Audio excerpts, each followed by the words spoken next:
تتصاعد الأزمة بين الصين وليتوانيا على خلفية قرار الأخير فتح مكتب تمثيلي لتايوان تحت اسم مكتب تايوان وليس مكتب تايبي كما جرت العادة. هذا الأمر استفز كثيرا الصين التي تعتبر تايوان مقاطعة تابعة لها إذا صح القول.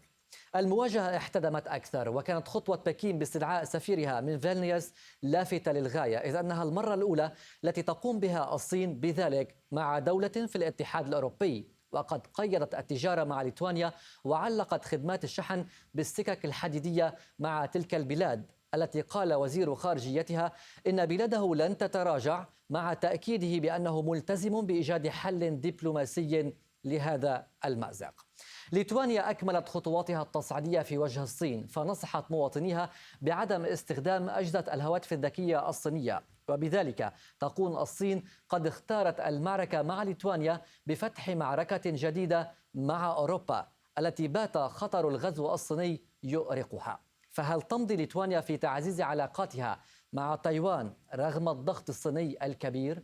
كيف يتطور الأمر في المستقبل لناحية العلاقات بين الصين والاتحاد الأوروبي؟ ما هو الخلل الذي وجدته ليتوانيا في الهواتف الصينية الذكية؟ كل هذه التفاصيل وغيرها نبحثها مع ضيفنا من ليتوانيا النائب في البرلمان الليتواني ماتاس مالدكس. سيد ماتس، بداية أهلا بك في أخبار الآن. السؤال الأول: لماذا اتخذت ليتوانيا هذه الخطوة، أي أن تفتح مكتبا في ليتوانيا لتايوان تحت اسم مكتب تايوان وليس مكتب تايبي؟ We opened the office of Taiwanese people in the name of Taiwanese people. It will be called office.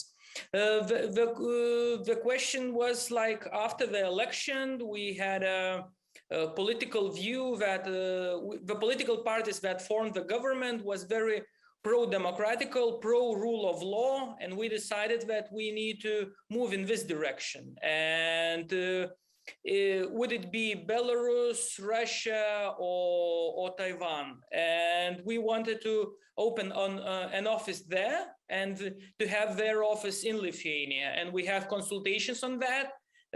Their view was that they wanted to open the office in the name of Taiwanese, and we agreed. It is just de facto situation, that is Taiwanese living in Taiwan. سيد ماتس، إلى أي مدى يمكن أن تتطور الأمور بين ليتوانيا والصين؟ وهل أنتم كليتوانيا مصممون على الاستمرار في بناء هذه العلاقات مع تايوان؟ I hope that it won't reach very far. We still look at the one China policy. We don't break the rules that we involve our engagement in this sense. We still see that it is one China policy, but we have our national interests, economical interest in the region, and we want to cooperate with Taiwan. 18 European Union countries have a commercial bureaus in Taiwan. We want to have the same. We're going to open it until the end of this year. And we want a commercial office of Taiwanese in Lithuania. This is how it was a political decision to name it this way. But that doesn't change the policy and dynamics that we have with China. We have declined that earlier in the European Union, there was a format related with China 17+1, 17 European Union countries plus China. We decided that this is bad format, that European Union needs to talk with China in one voice. And because we think it will be stronger and that will send a signal that European Union have one position on China. بالنسبة للاتحاد الأوروبي، ما هو موقف الاتحاد؟ وهل يرى أن ما يحصل في ليتوانيا، أي في علاقات ليتوانيا مع الصين، قد يمتد إلى دول أوروبية أخرى في الاتحاد؟ Yeah. No, it doesn't think that. I don't think that we have a diplomatic crisis. European Union don't think this. Also think that there is no diplomatic crisis. European Union consists of 27 countries who have their own national interests when it regarded China. Let's say on China, United States, or in other countries. And every country look at the relationship with China in a different way from their perspective. We look at from the perspective of human rights, of democracy, of rule of law. We want to promote that. We want to be the voice of that.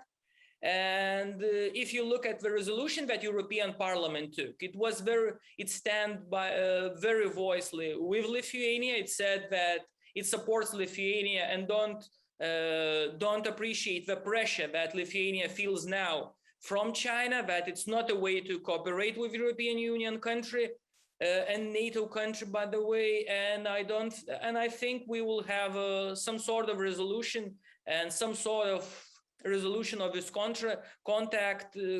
conflict in normal and peaceful way.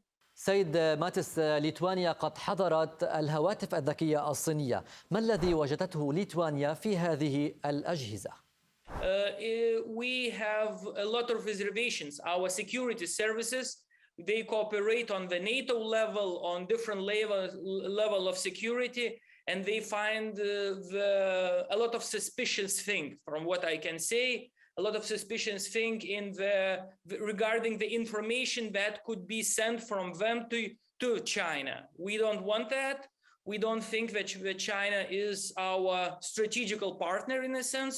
We are the members of NATO and European institutions, and we want to cooperate on the technological level with United States, with European Union countries, and we have some reservations regarding the authoritarian regime like China or Russia. هل يمتد هذا الحظر، حظر الهواتف الذكية الصينية، إلى القطاع العسكري، أم أنكم أنتم كليتوانيا كبلد لا يستخدم هذه الأجهزة في القطاع العسكري؟ It is. We more and more take those smartphones. We're talking about smartphones, a lot of technological things we have from. It's about telephones. We have in our military telephones and different equipment that we don't buy from China. It's close to buying Japan. We have a cost in customs that is scanning people, and we don't want that. Those things to be from China, and a lot of technological things, 5G and everything. سيد ماتس، طبعا هناك مخاوف في أوروبا من الغزو الصيني اللافت في هذه الأيام. هل هناك من تحول في موقف الاتحاد الأوروبي، خصوصا وأن الاتحاد يعني لدول الاتحاد علاقات اقتصادية كبيرة مع الصين؟ هل هناك من تحول في موقف الصين، عفوا في موقف الاتحاد؟ In European Union countries, we see a big shift that is going on regarding China. If we would take 5 years ago, and now we see absolutely different view on China from almost all European Union countries. Would you take it like Germany, France, and different, and all the countries starting to understand that China is not have their own strategical way of dealing things, that it's not in national interest of European Union countries. So we see a big shift, and I am absolutely sure that if we look at the perspective in, let's say, 5-7 years, the technology from China will be in very, very small numbers in European Union. هناك خطوات صينية اتخذتها بكين طبعا في وجه ليتوانيا. السؤال هو كيف ستؤثر هذه الخطوات وهذه الإجراءات الاقتصادية الضاغطة على ليتوانيا، ربما كيف سيؤثر على بلادكم؟ China don't have a big leverage on Lithuania. Our exports to China is only 1%. So we look very more or less calmly on this. When we was in Soviet Union and we was the first to declare our independence from the Soviet Union, we always have our own view on stuff, and we always never back down on pressure. This is the speciality of Lithuania, never back down from pressure, because if you would lose your sovereignty for some mercantilism stuff, you will lose your sovereignty and your business. So we are looking calmly to that. We are working with China to deal with this crisis and have some kind of resolution, but that doesn't change our position per se. But we want to have a good relationship with Taiwan. بالطبع أوروبا ستبقى تنظر إلى مصالحها، يعني هناك علاقات اقتصادية أو أقله ربما، يعني أو أن كل دولة ستنظر إلى هذا الأمر من منظارها الخاص نظرا لهذه العلاقات الاقتصادية، أليس كذلك؟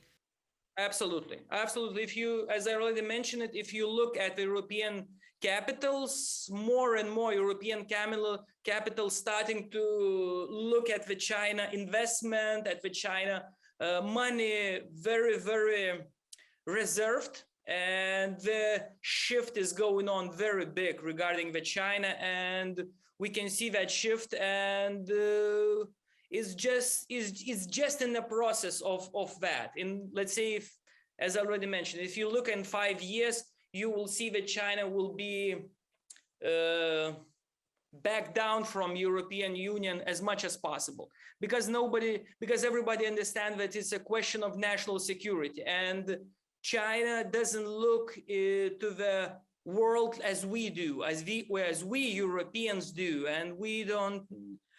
And we have to be cautious with that. سيد ماتس، بما أن الصين يعني مستمرة في هذا الغزو في سلوكها هذا في مختلف الدول، ليس فقط في أوروبا بكل الأحوال، هل هناك من قيود في أوروبا للحد من هذا الغزو الصيني في دول أوروبا؟ Yeah, I think we'll see more and more laws that reservedly look at the investment from China.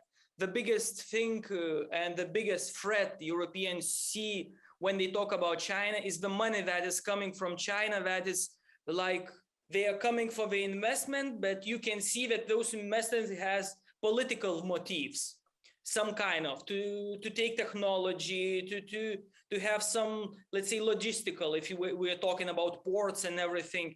And more people starting to see that more and more, and we will see the back down of those investment of those money will have a big problem for being invested in European countries. Also the same with technology. We will see less and less buying Chinese technology that is risky of being information being transferred to China from European Union. أنتم إذن سيد ماتس كليتوانيا مستمرون في بناء العلاقات مع تايوان وهي في تطور، ما هي إذن مجالات التعاون مع تلك البلاد أي مع تايوان أقصد؟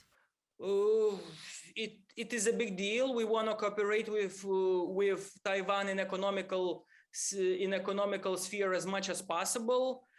We already cooperate in quite wide range of domains: IT sector, lasers, medical equipment, agriculture, as well as academical, cultural exchange, and tourism. All those areas are to consider. We want to expand those areas. We want to have as much investment in Lithuania from Taiwan as possible, especially understanding that Taiwan is so high-tech country. And we need those technologies, we need those know-how from them.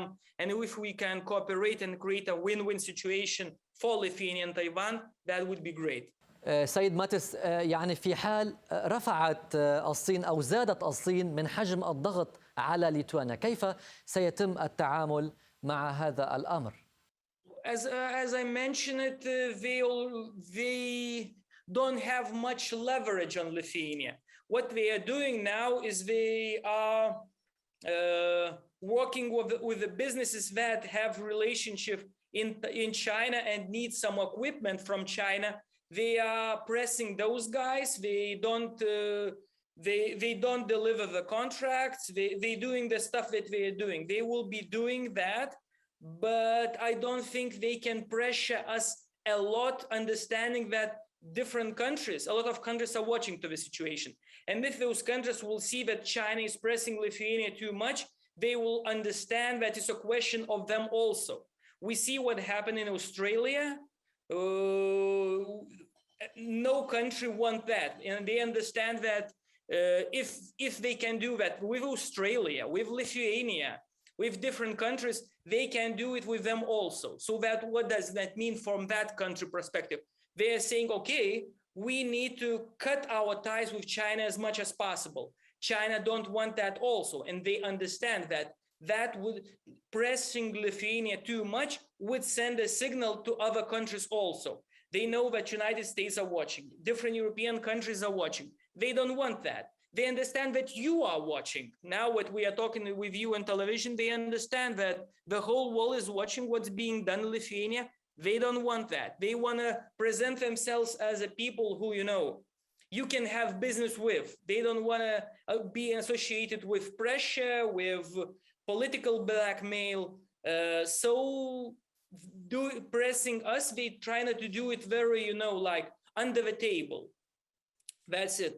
سيد ماتس، سؤالي الأخير، وأنت برلماني في ليتوانيا، يعني ما هي الكلمة التي يمكن أن توجهها إلى الصين؟ هل يمكن ربما أن تقول للصين كفى هذا السلوك العدواني تجاه ليتوانيا وتجاه مختلف الدول في أوروبا ربما؟ هل يمكن أن تقول ذلك أم لا؟ I'm politician. I'm a politician, and I can speak more freely than some people in the government or somebody. I'm just expressing my own view as a parliamentarian. And as a parliamentarian, I think that it's not in interests of China pressing too much Lithuania, because as already mentioned, others will see. We are all in European Union. I think in your country, in different parts of the world, they want to cooperate with China, with a friendly China, in a win-win situation, win-win for both sides. I hope that we will resolve this question calmly in the interests of both countries. سيد ماتس مالدكس، شكرا لك على هذه المقابلة، وأنت عضو في البرلمان الليتواني، حدثتنا من ليتوانيا. شكرا جزيلا لك.